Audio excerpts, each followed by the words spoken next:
Mesa Política. Una mirada feminista para avanzar en la igualdad. Hola, ¿qué tal? Bienvenidas a una nueva emisión de Mesa Política, una mirada feminista para avanzar en la igualdad. Yo soy Lucía Lagunes Huerta y en esta ocasión vamos a estar hablando sobre el presupuesto para la igualdad. ¿Dónde están los recursos? ¿Qué significa? ¿Realmente hay una priorización presupuestal para garantizar los derechos humanos de las mujeres? Esos que están en la Constitución, ¿qué tanto la presidenta Claudia Sheinbaum sí se está comprometiendo? Pues vamos a verlo hoy en esta mesa política, así que les invito a que nos acompañen. Y precisamente pues estaremos abordando este tema del presupuesto 2025 y todo lo que implica. ¿Cuánto dinero hay? ¿Dónde está? ¿Qué tanto realmente la prioridad de este gobierno federal, del primer gobierno federal encabezado por una mujer, está colocando en el centro de su planeación presupuestal a las mujeres? Esto es de lo que vamos a estar hablando el día de hoy en esta mesa de análisis con Angélica de la Peña, Marta Tagle, Alma Margarita Oseguera Rodríguez, aquí en este espacio de CIMAC Radio. Y bueno, también compartirles nuestro número de cabina 55 60 60 55 71. Yo soy Lucía Lagunes Huerta y recordarles que nos puede encontrar a través de las redes sociales de CIMAC Noticias y también de cada una de las que aquí estamos participando, y cada jueves, recuerde, cada jueves a las 11 de la mañana en esa radio 97.3 de FM, pues está retransmitiéndose esta producción, este programa, esta mesa política. Y bueno, a ver, Marta Tagle, Angélica, Alma, muchas gracias por estar aquí como cada lunes. Y tenemos ya la propuesta de presupuesto, diferentes organizaciones y diferentes que analizan, pues organizaciones que han estado analizando el presupuesto de la igualdad, incluso CIMAC Noticias también ha estado sacando información. Lo que nos indican, Marta, es que no somos tan prioritarias las mujeres en la presupuestación del gobierno federal para el 2025. ¿Tú cómo lo has visto? ¿Qué has encontrado en esta revisión, Marta? Reza un dicho popular que el amor que no se ve en la cartera no es amor, pero digamos que no sé si con el amor, pero sí con las políticas públicas. Todo lo que un presidente, presidenta se propone puede ser o sonar muy bien, pero si no se ve reflejado en presupuesto, simple y sencillamente no existe. O sea, para que pueda existir cualquier política pública se requiere presupuesto. Y entonces, en ese sentido, déjame decirte a ti, a las personas que nos están escuchando, que por lo menos desde el 2008 tenemos el anexo donde se encuentran los recursos etiquetados, y que el anexo, entre otras cosas, el anexo 13 ahora empezó siendo el 9A, una herramienta del presupuesto que nos permite justamente a las mujeres poder identificar cuánto le invierte cada gobierno a las mujeres y a las políticas de igualdad, ¿no? O sea, no es otra cosa, o sea, están ahí todos los recursos que se gastan en las diferentes dependencias.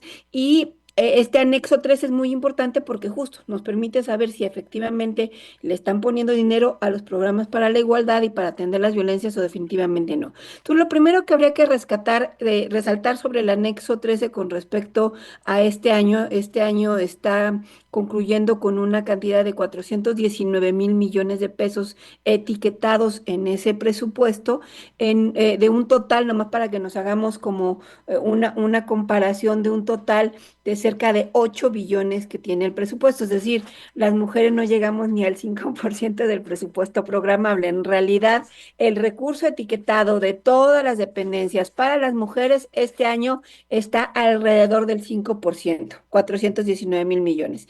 Y para el siguiente año aumenta un poquitito, 479,000 millones, pero, y eso lo vemos todos, pues básicamente tiene el incremento relacionado con la inflación, ¿no? Hemos tenido una gran alza de precios y demás, y entonces digamos que en términos reales el presupuesto no está incrementando de manera sustancial, básicamente es nominal, es lo mismo que teníamos este año para el siguiente año. O sea, la presidenta no le está invirtiendo un peso más en términos globales a los programas para mujeres.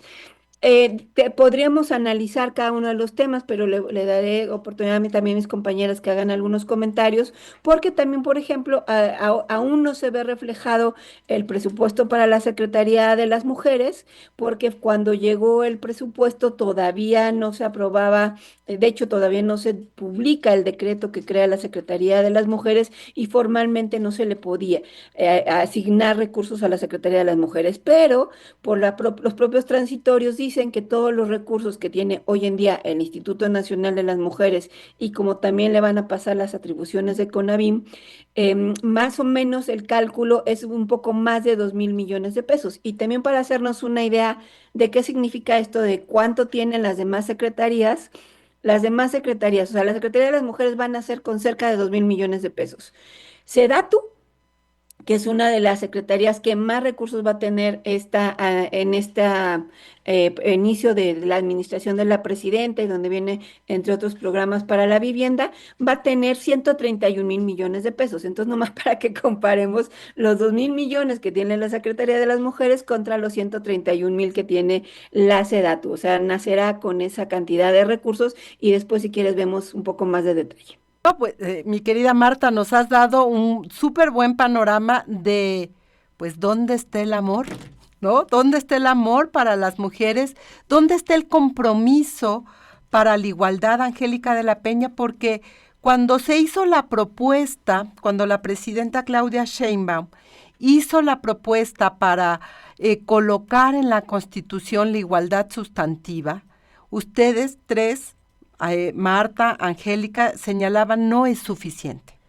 Está muy bien que esté en la Constitución, qué bueno, pero si no hay una política que acompañe esta igualdad sustantiva y ahora, como bien lo dice Marta, además, recursos económicos, pues está difícil que la igualdad sustantiva reconocida en la Constitución, pues se vuelva una realidad, mi querida Angélica de la Peña. Bueno, no puedo abrir mi video, creo que lo tienen que abrir ustedes. Ok, ya. Está listo. Bueno, me parece que los datos que da Marta son muy claros en el sentido de que no se está entendiendo por este gobierno, ni por el anterior, ni por los anteriores, la gran integración de voluntades políticas de organizaciones feministas, legisladoras, etcétera, para integrar un solo anexo que especificara pues todos los programas para políticas públicas que estaban dispersos en distintos otros anexos, desfigurados, y entonces decíamos, es que tiene que haber una sola mirada, tiene que haber una perspectiva de género, evitar que hubiera duplicidades, ver a evaluación de si lo que está etiquetado allí para, a ver, se me viene a la mente atender a las niñas que se embarazan y dejan la escuela, pues de que no dejen la escuela, que fue uno de los primeros rubros que empezamos a discutir. Yo recuerdo, vamos a etiquetar 100 millones de pesos para que las niñas estén becadas y regresen, no dejen la secundaria.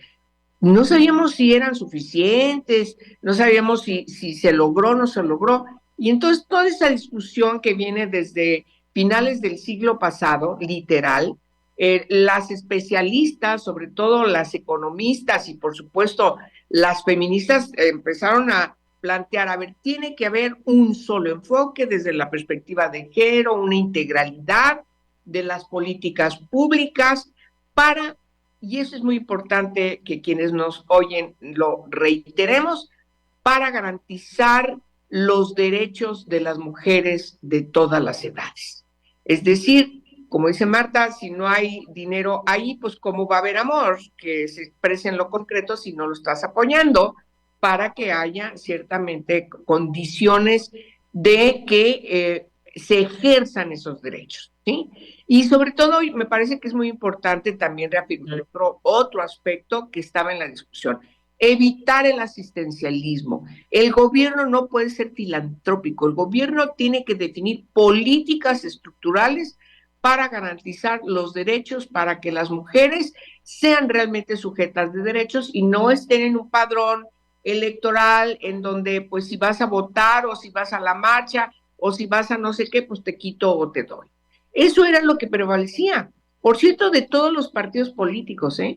Pero entonces, cuando se decide finalmente, a partir de la modificación de la ley de presupuesto de egresos, cuya autora, promotora fue María Elena Chapa, y entonces pone la perspectiva de género en la ley de presupuesto, y entonces se empieza a integrar en un anexo bis y luego después en el anexo 13 todos los programas de políticas públicas etiquetadas, pues se suponía que así vamos a lograr ese gran objetivo de que las mujeres fueran sujetas de derechos, sacarlas de la situación irregular en las que se encontraban para convertirlas, a protegerlas desde este concepto de protección integral de los derechos. Pero eso, querida Lucía, queridas, no se logra ni se logró, y hoy se repite los mismos errores porque en el fondo no hay interés.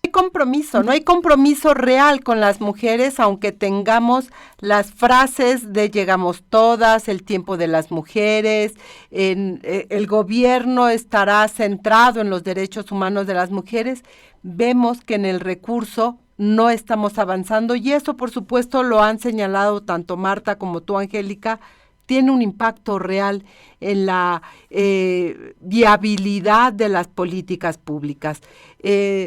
Decía Marta, 2,000 millones de pesos para la Secretaría de las Mujeres, que va a atender a más de 50 millones de mujeres que somos mexicanas en este país. Vamos un corte de estación y regresamos para seguir hablando del presupuesto para la igualdad. No se vaya. La reforma que empodera a más de 3 millones de mujeres con discapacidad en México. La presidenta Claudia Sheinbaum presentó una reforma constitucional que propone hacer universal la pensión para personas con discapacidad en México, beneficiando directamente a más de 3 millones de mujeres, niñas y adolescentes con discapacidad.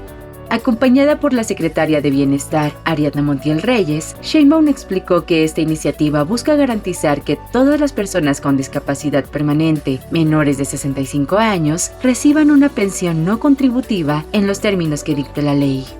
Con base en el Censo de Población y Vivienda de 2020, en México hay 6.17 millones de personas con discapacidad, de las cuales el 53% son mujeres. A pesar de esto, estudios recientes como la Encuesta Nacional sobre Discriminación 2022 revelan que el 33.4% de las mujeres con discapacidad mayores de 12 años han sufrido discriminación en el último año, lo que pone de manifiesto la necesidad de políticas inclusivas y de apoyo. La enmienda al artículo 4 garantiza no solo la pensión universal, sino también el derecho a la rehabilitación para personas con discapacidad permanente, priorizando a menores de 18 años. Este enfoque ampliado de protección social también armonizaría la pensión de personas mayores de 65 años con discapacidad con la pensión universal para adultos mayores, asegurando que reciban apoyo vitalicio. Por otro lado, la modificación al artículo 27 establece un jornal seguro para campesinos y campesinas que participan en el programa Sembrando Vida, brindando apoyo a aquellos que cultivan especies frutales y maderables. La propuesta incluye fertilizantes gratuitos y precios de garantía para productos básicos como maíz, frijol y leche, beneficiando especialmente a mujeres campesinas, quienes suelen enfrentar barreras en el acceso a recursos productivos. La Secretaría de las Mujeres destacó que esta reforma atendería de manera integral la discriminación interseccional que enfrentan mujeres con discapacidad, quienes a menudo son marginadas en ámbitos como la educación, el empleo y la seguridad social. La iniciativa busca erradicar estas inequidades, permitiéndoles un acceso justo a derechos fundamentales y a una vida libre de violencia. Sheinbaum también subrayó la importancia de convertir los programas sociales en derechos constitucionales, protegiéndolos de futuros cambios políticos. Además, criticó la oposición de algunos legisladores del Partido Acción Nacional, quienes han votado en contra de la reforma, argumentando que esta política es crucial para alcanzar una sociedad más equitativa. La reforma presentada por la presidenta Claudia Sheinbaum no solo representa un avance significativo en la protección de los derechos de las mujeres con discapacidad, sino que también busca transformar la percepción y el tratamiento de la discapacidad en la sociedad mexicana. Mesa Política. Una mirada feminista para avanzar en la igualdad. Estamos ya de regreso aquí en la Mesa Política. Lunes 2 de diciembre del 2024 y estamos abordando precisamente pues dónde está ese compromiso reflejado en el presupuesto para la igualdad. Muy bien, las becas sin duda son bienvenidas, pero si no hay recursos y fondos, pues entonces nos van a quedando huecos, como una especie de queso gruyere, donde hay hoyos y hoyos dentro de la política de igualdad, mi querida Alma. Ya nos hacía un recuento muy importante Angélica de la Peña, porque ese cambio que ha ido construyendo el movimiento feminista para poder,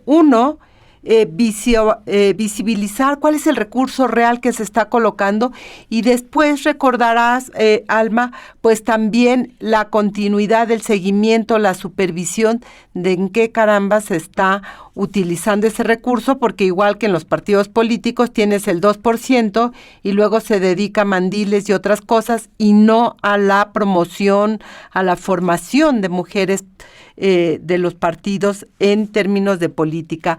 ¿Cómo ves este presupuesto, mi querida Alma? ¿Dónde están colocados y qué lectura le das, sobre todo desde el movimiento feminista? Muchas gracias, encantada de estar aquí compartiendo con ustedes. Bueno, yo creo que es claro, lo dijo de una manera muy simpática Marta, ¿no? Si no hay dinero, no se ve el amor. Y me parece que efectivamente las feministas siempre hemos hecho hincapié en la importancia de poder, primero, transversalizar la perspectiva de género. Ese presupuesto no está transversalizando la perspectiva de género, por un lado, y por el otro, lo que se aplica, lo que se etiqueta a programas que son indispensables garantizar para la protección, para la salud, para la seguridad, para la no discriminación, la no violencia contra las mujeres, porque no puedes hablar de la igualdad sustantiva si todo lo que mencioné y mucho más no está garantizado. Es una falacia, es un discurso en aras de quererlo hacer realidad, pero se queda en el discurso, lamentablemente. Y por el otro lado, el poder institucionalizar esa transversalidad de la perspectiva de género requiere de una serie de capacitaciones y de mecanismos que hemos estado insistiendo desde el movimiento feminista, mecanismos para vigilar el cumplimiento de las leyes, para vigilar el cumplimiento de lo que está ahí etiquetado, que efectivamente se lleve. Tú pusiste el ejemplo de los partidos políticos, que era un escándalo, que con lo que se etiquetaba para precisamente la capacitación de las mujeres se gastaba en papel del baño, en la electricidad, en los material de limpieza, o sea, era una vergüenza y fueron todos los partidos sin excepción. Entonces, estos mecanismos que curiosamente, lo digo de manera irónica, el INE empezó a, digamos, a enfatizar la vigilancia para el cumplimiento de esto, logró avances. Sin embargo, eso no lo hemos visto en las otras instituciones. ¿Qué es lo que pasa? Al contrario, hemos visto descobijados los derechos humanos de las mujeres, hemos visto descobijados los avances que ya habíamos tenido y que tanto trabajo ha costado. Yo respeto mucho a las compañeras como Marta y como Angélica, porque es una lucha tremenda la que se da allá adentro, y a veces hay que soportar cosas invivibles para mí, ¿no? No sé cómo están vivas, en el sentido de la confrontación y de la resistencia a poder identificar eso es violencia institucional, eso es incumplimiento, o sea, las resistencias culturales patriarcales están en la etiquetación o no, o el mundo que se está haciendo. Esto es más importante que aquello. ¿Quién dijo? Cuando sabemos que ningún derecho humano puede ser mejor o mayor o más importante que el otro, son interdependientes, punto.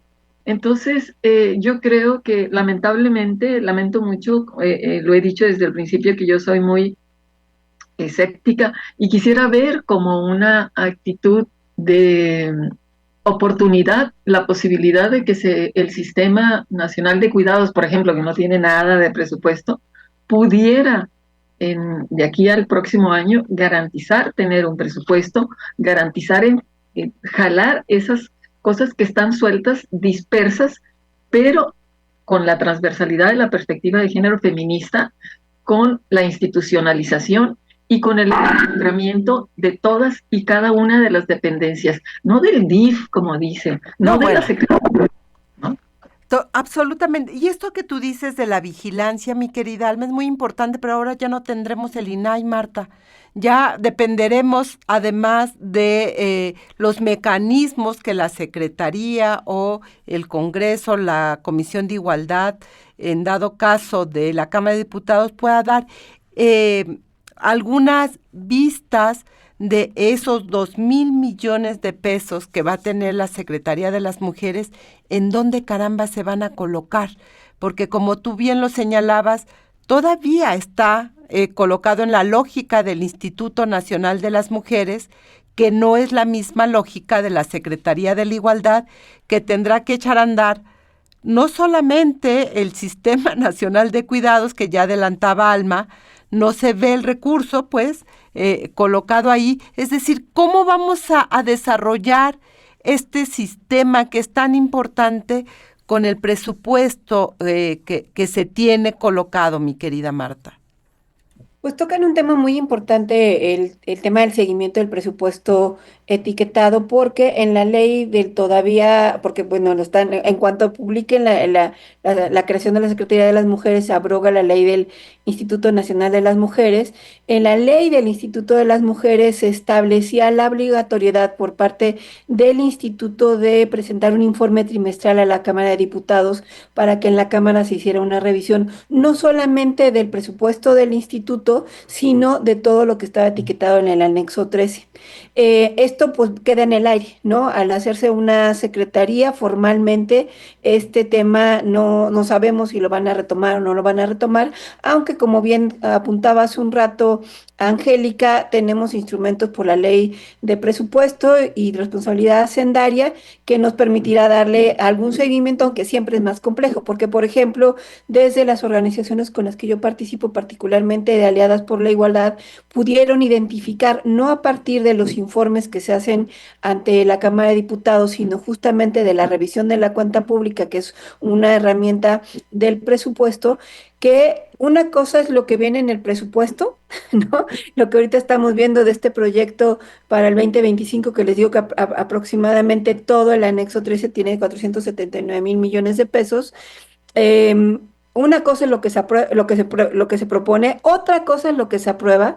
Siempre se hacen ahí ajustes pequeños y demás, y generalmente en el caso del anexo 13 es a la baja, o sea, nunca vemos un incremento, o sea, que los diputados digan, le vamos a poner más a las mujeres porque generamos aquí recursos, no, generalmente le quitan. Entonces una cosa se presenta, otra cosa se aprueba, otra cosa se publica, porque después se tiene que publicar en el Diario Oficial de la Federación, y en todo vamos a la baja. Y lo peor, cuando se publica la cuenta pública, que es generalmente un año después, hemos descubierto que además se ejerce, o sea, la cuenta pública es lo que ya se ejerció, ¿no? En la cuenta pública se ve un subejercicio terrible de los recursos para las mujeres, pero no porque esté dejando de gastar, sino porque las políticas de la propia Secretaría de Hacienda, donde no permite que bajen los recursos, hace que tengan mucho menos. Entonces, de estos 5 pesos de cada 100 que nos dan a las mujeres, nos terminan tocando como 3 más o menos. Y entonces yo les digo que me siento como Bartola. Si se acuerdan de la canción de la Bartola, de ahí te dejo esos 2 pesos, paga la renta, el teléfono y la luz, así nos tienen. Porque además, lo que estamos hablando de la Secretaría de las Mujeres, que más o menos son 2,000 millones, son 2,072 millones los que va a tener, son de programas que ya existen y que en los hechos deberíamos esperar que no desaparezcan porque tienen tareas fundamentales. 2 de ellos que van a pasar de la Secretaría de Gobernación a la Secretaría de las Mujeres al desaparecer con ABIM son uno, que es el, digamos, el más viejo en el sentido de que antes de que hubiera Anexo 13 ya había un programa que es el PAIMEF, el programa dirigido a las instancias de las mujeres, a los mecanismos de adelanto de las mujeres en las entidades federativas, y ese pasa ahora a la Secretaría de las Mujeres. Ojalá no desaparezca, viene hoy en día prácticamente con los mismos recursos, y otro más es el de los refugios para mujeres víctimas de violencia, que en términos nominales viene con una pequeña disminución, tenía 485 millones este año, iba a tener 484, es una pequeña baja, pero si pensamos nuevamente en la inflación, está teniendo por lo menos una disminución del 3% el presupuesto para los refugios. Y pensando en el trámite burocrático, porque ya lo han pasado los refugios, cuando esto pase a la Secretaría de las Mujeres, se van a tardar un montón de tiempo en bajar los recursos. Efectivamente, porque una cosa es lo que se propone, otra cosa es lo que se discute, otra cosa es lo que se aprueba, otra cosa es lo que se publica y otra cosa es lo que se ejerce y otra cosa es cómo baja a las dependencias. Recordemos, por ejemplo, este año los refugios recibieron la cantidad después del primer semestre del año, es decir, en 2025, sin reglas, en una transición de instituto a secretaría, no sabemos cómo va a quedar, Angélica, y regresamos del corte contigo precisamente para que hablemos de esto que ha marcado Marta, el PAIMEF, los refugios para las mujeres y salud sexual y reproductiva, que es otro de los grandes temas pendientes en nuestro país. Vamos a un corte de estación, estamos en la Mesa Política, volvemos. Mesa Política. Una mirada feminista para avanzar en la igualdad. Estamos de regreso aquí en Mesa Política. Recuerden 55 60 60 55 71. También nuestras redes sociales de CIMAC nos pueden encontrar y cada una con nuestras cuentas también nos encuentran, ya sea en lo que era Twitter, X ahora, Facebook o cualquiera de las plataformas, ahí nos encuentra en CIMAC. Angélica, ¿cómo ves lo que acaba de plantear nuestra querida Marta Tagle, que no es cualquier cosa? Tu micro, Angélica, tu micro. Me parece que Marta toca un punto muy importante que hay que atender, pero sobre todo recordar todas las recomendaciones, todos los acuerdos que derivan desde 1994 en la Conferencia del Cairo, donde hay una discusión puntual y una separación de los derechos reproductivos de los derechos sexuales de las mujeres. Me parece que ese fue un parteaguas en la humanidad, porque todo era alrededor de la reproducción de las mujeres, etcétera, etcétera, y entonces no se veía la parte importantísima de reconocer que las mujeres también tienen derechos sexuales. Y hubo compromisos muy importantes. Bueno, detener la muerte materna, me parece que eso fue muy importante, y todavía yo recuerdo en el sexenio todavía de Fox, pues era muy importante que no se prendían los focos rojos cuando una mujer moría por parto, hay que ver por qué fue, y una investigación, etcétera, etcétera. Hoy eso no se está haciendo. Por ejemplo, garantizar que las niñas no se embaracen a temprana edad, definir el embarazo temprano como embarazo de alto riesgo, no solamente porque físicamente es un problema para una niña, un adolescente embarazarse, tener 9 meses de embarazo, sino también lo que significa para ella un parto a esa edad y además socialmente tener que salir de la educación, de esta protección que impide su desarrollo como persona. Me parece que ese tipo de temas no se tocan. Hay una especie de tabú y México, por desgracia, sigue creciendo el embarazo adolescente. Las chicas menores de 18 años de edad, cuando tienen un primer embarazo antes de los 15, tienen un segundo embarazo antes de los 18, más o menos en un 30%. Es decir, no estamos hablando de asuntos menores, pero no se tocan. Y entonces a mí la reflexión que me viene a la cabeza es cuando se está hablando de una Secretaría de las Mujeres, se está hablando de que nos preocupan las mujeres porque llegamos todas, etcétera, etcétera. Y luego tienes leyes que no se aplican, presupuestos que se tergiversan, que se disminuyen, pues no estamos frente a pura demagogia. Me parece que esa es la verdad.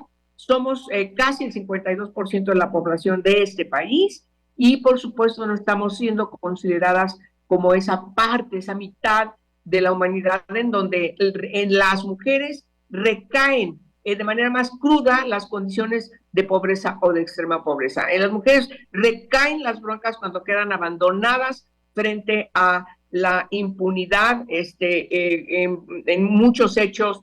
Hoy nadie pela, perdónenme la palabra, a las mujeres buscadoras, a las madres buscadoras, y entonces ves que ¿dónde crecen la desaparición forzada? Están creciendo en menores de 15 años y sobre todo en mujeres y niñas. Entonces, ¿qué le pasa a este país? Pues no hay una discusión para garantizar, para ver qué es lo que se tiene que hacer para que no existan violaciones a los derechos humanos de las mujeres y las niñas. Y bueno, el presupuesto era una herramienta puntual para equilibrar, para garantizar no solamente la equidad social, sino también para garantizar la implementación del enfoque que te deriva de la igualdad sustantiva como principio rector de los derechos de las mujeres y las niñas.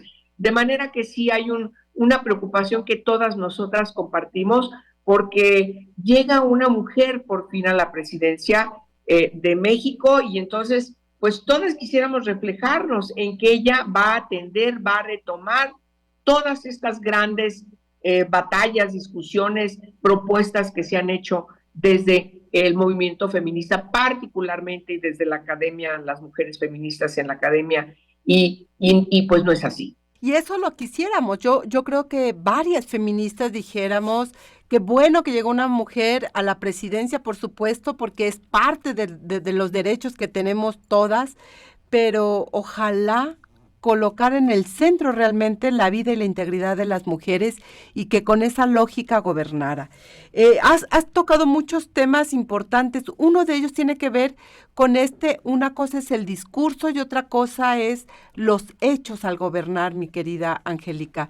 En el discurso estamos todas, en fin, está esta parte simbólica de las mujeres, ahora el 25 de noviembre del recordatorio de las mujeres, la sección que se ha colocado en las mañaneras del pueblo para hablar y reconocer a las mujeres del pasado, pero estas de hoy en día, como cualquiera de nosotras y las que nos estén escuchando, tienen retos importantes para poder vivir en igualdad.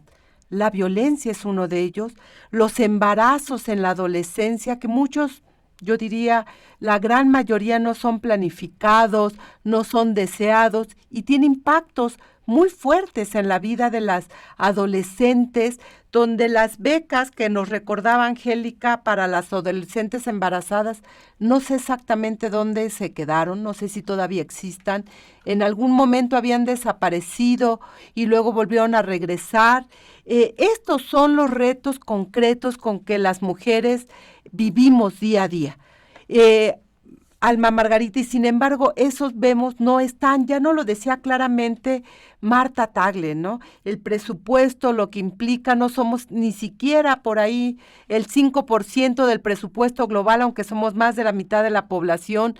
Los retos son mayúsculos, en fin, y además se van haciendo ocurrencias como la cartilla de los derechos humanos de las mujeres frente a estas realidades contundentes, mi querida Alma. Sí, efectivamente, yo creo que el neopatriarcado falocrático es muy fuerte.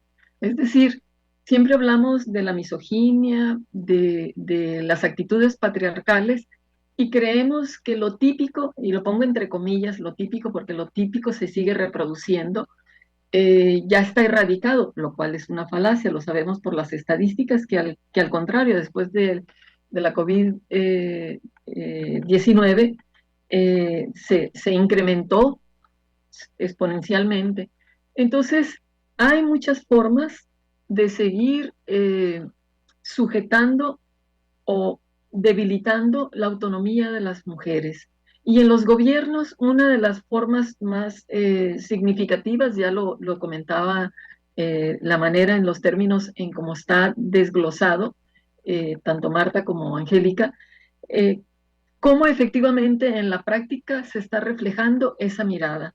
Y lo que estamos viendo que el 2025 no será una vez más, como en la administración anterior, un año para fortalecer y avanzar en los derechos de las mujeres. Una vez más, vamos a ver que las víctimas, eh, en razón de la violencia, de los feminicidios, todo tipo de delitos que las mujeres siempre hemos denunciado, no estamos viendo que avancemos. Y las propuestas de las reformas constitucionales y lo que nos prometieron con el poder judicial de quitar a magistrados, bueno, esta estructura, y con la votación, las elecciones del Poder Judicial, pues íbamos a generar, erradicar la corrupción y el nepotismo, o sea, todo eso que se escucha fantástico, se convierte en una total falacia, porque el presupuesto en la práctica no tiene un enfoque con perspectiva de género feminista, no tiene una dirección donde estemos viendo que se está atendiendo las causas de la violencia contra las mujeres, la misoginia, la cultura patriarcal institucionalizada, está institucionalizada.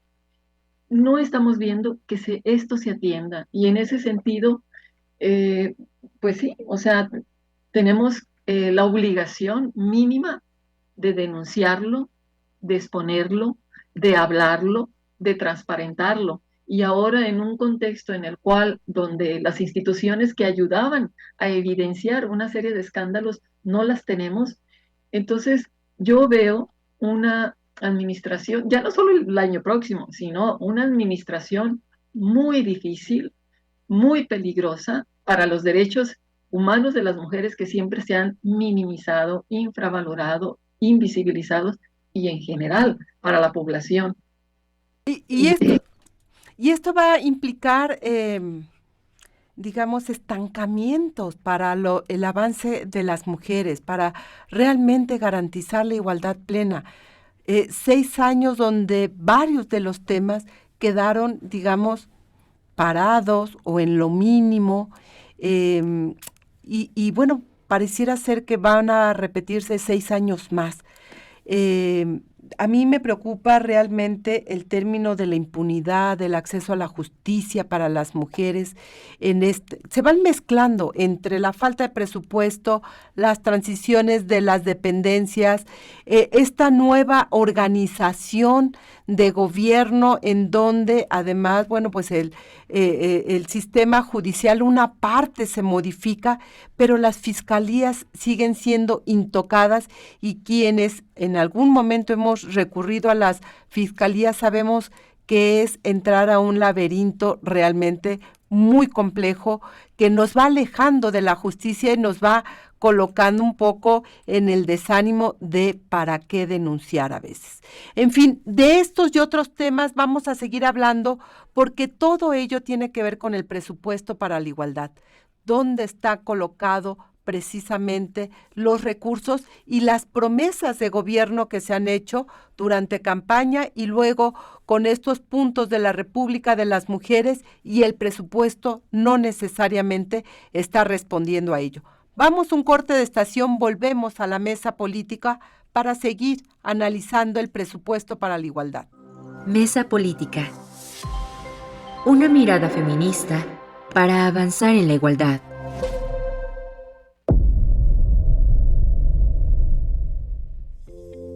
Los retos de Mara Lezama, seguridad y empoderamiento en Quintana Roo.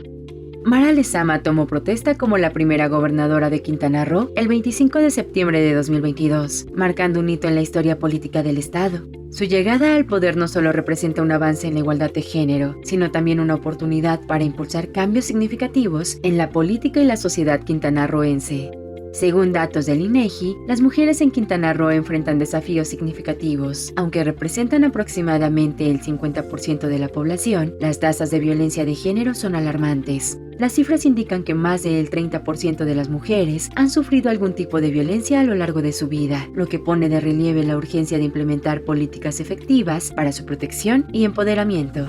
Para abordar estas necesidades, la administración de Mara Lezama ha puesto en marcha diversos programas dirigidos a las mujeres. Estos incluyen iniciativas de capacitación laboral, apoyo psicológico y jurídico, así como proyectos que fomenten la participación económica de las mujeres en el desarrollo local. Estas acciones buscan no solo ofrecer apoyo inmediato, sino también promover la autonomía de las mujeres en la sociedad. La creación de la Secretaría de las Mujeres ha sido un paso crucial en este proceso. Esta dependencia se encargará de diseñar y coordinar políticas públicas que garanticen la igualdad de género, la prevención de la violencia y el empoderamiento de las mujeres. Con este organismo, el gobierno estatal busca consolidar un enfoque integral para abordar las problemáticas que afectan a las mujeres en la región. Sin embargo, a pesar de estos avances, Mara Lezama enfrenta retos significativos, especialmente en el ámbito de la seguridad. Quintana Roo ha experimentado un aumento en la violencia y el crimen organizado, lo que afecta directamente a la población, incluyendo a las mujeres. Las estadísticas revelan que, durante su administración, los delitos de alto impacto han ido en aumento, lo que ha generado un ambiente de temor y desconfianza.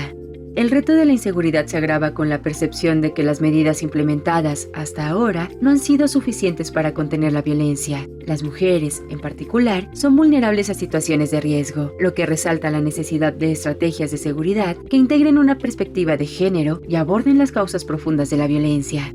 Mara Lezama ha reiterado su compromiso de priorizar la seguridad y el bienestar de las mujeres, pero el camino hacia un entorno seguro y equitativo sigue siendo un desafío constante. La presión social y las demandas de la ciudadanía exigen resultados tangibles en la reducción de la violencia y la mejora de las condiciones de vida para las mujeres en Quintana Roo. A medida que avanza su administración, el enfoque de Mara Lezama se centra en fortalecer las políticas públicas y los programas destinados a empoderar a las mujeres. Mesa Política. Una mirada feminista para avanzar en la igualdad.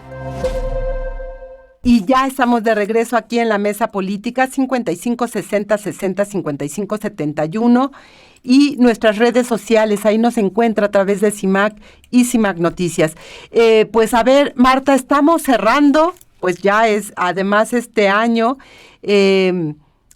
pues el presupuesto es lo que es, no podemos hacer otra cosa, porque además hay poco compromiso también de las legisladoras para empujar hacia arriba, digamos, el presupuesto para las mujeres. Finalmente, parece ser que con eso vamos, o por ahí estaremos amaneciendo en 2025, y con eso se hará lo que se pueda hacer, mi querida Marta.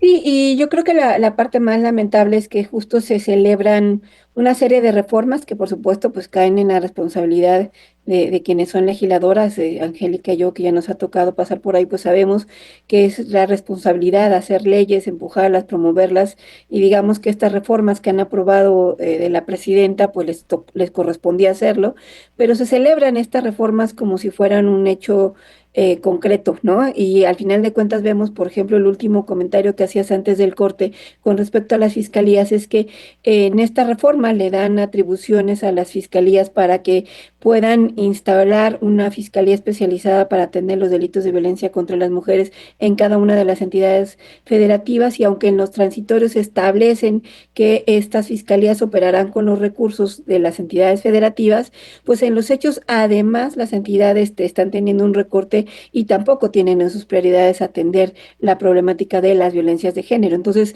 pues suena bien, o sea, sonaba una buena idea de que no solamente en algunos estados hubiera estas fiscalías especializadas, sino que fuera una política institucional en todo el país, pero simple y sencillamente no podrá ser, o no con el nivel que se requiere, porque una fiscalía especializada, por supuesto que requiere recursos. Y lo mismo con la igualdad sustantiva, ¿no?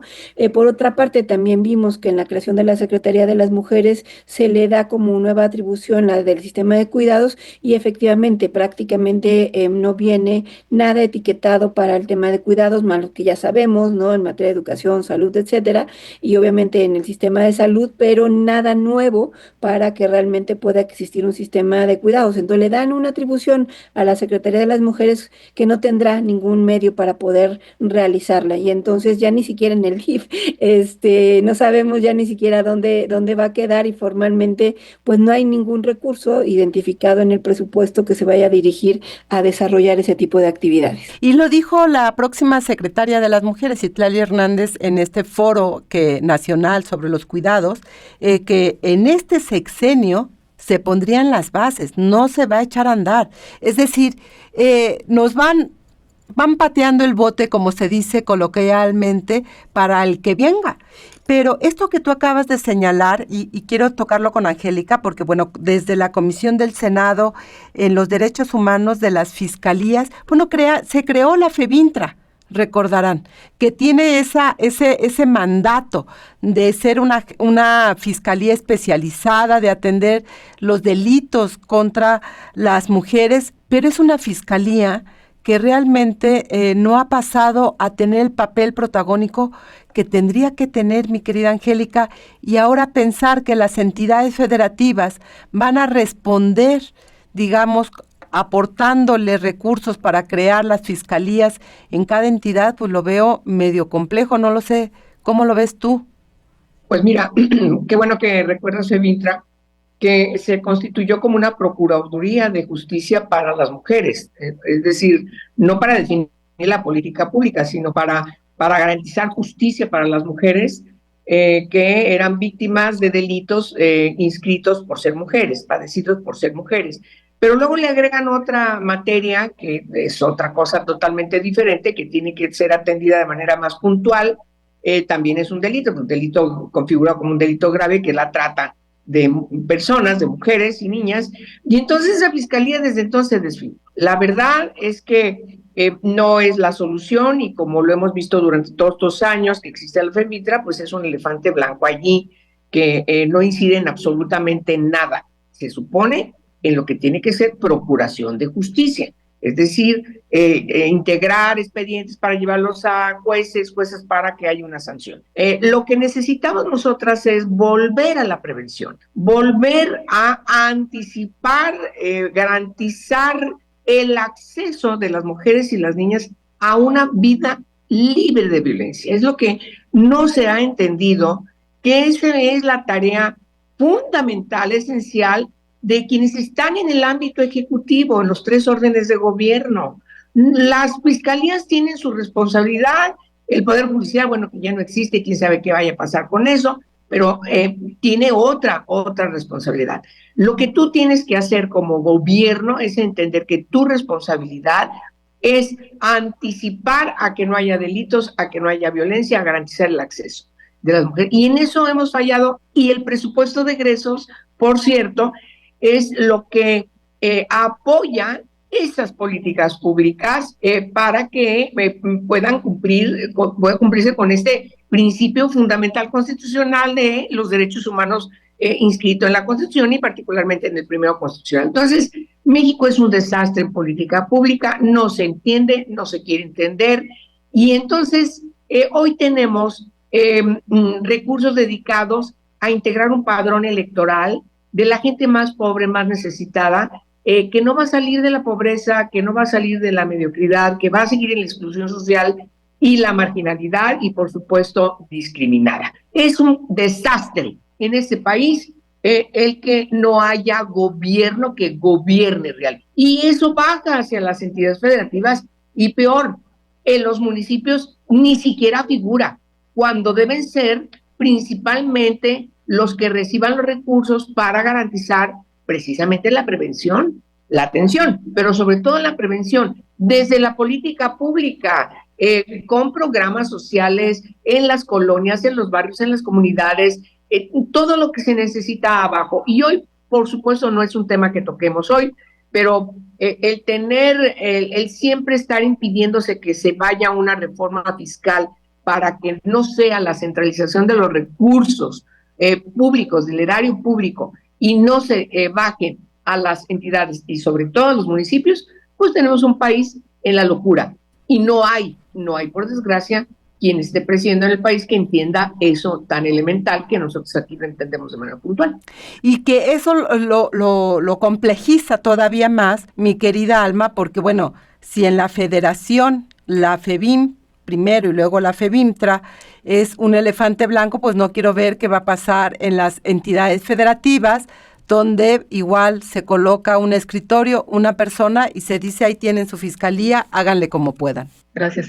A mí me da muchísimo gusto estar en esta mesa siempre porque tenemos a personas aquí, compañeras muy queridas, expertas con una larga trayectoria y todos los embates que han tenido que dar en el Congreso y en el Senado han sido heroicos, y lo digo como una manera de reconocimiento, porque muchas veces la gente que no está viendo las sesiones, que no tiene tiempo, porque pues como vivimos en un país donde hay una población grandísima en pobreza y extrema pobreza, pues por supuesto que van a priorizar su tiempo en sus actividades que les permitan un ingreso. Entonces, poder poner en el centro y en la mesa estas reflexiones que están compartiendo una experiencia tan complicada, lo que es estar en esos espacios para el presupuesto, y ni siquiera estamos hablando del ambiente, de todo lo que se llama de la violencia. Entonces, en la FEBIM y en la FEMINTRA, cuando hablamos de cómo llegamos hasta las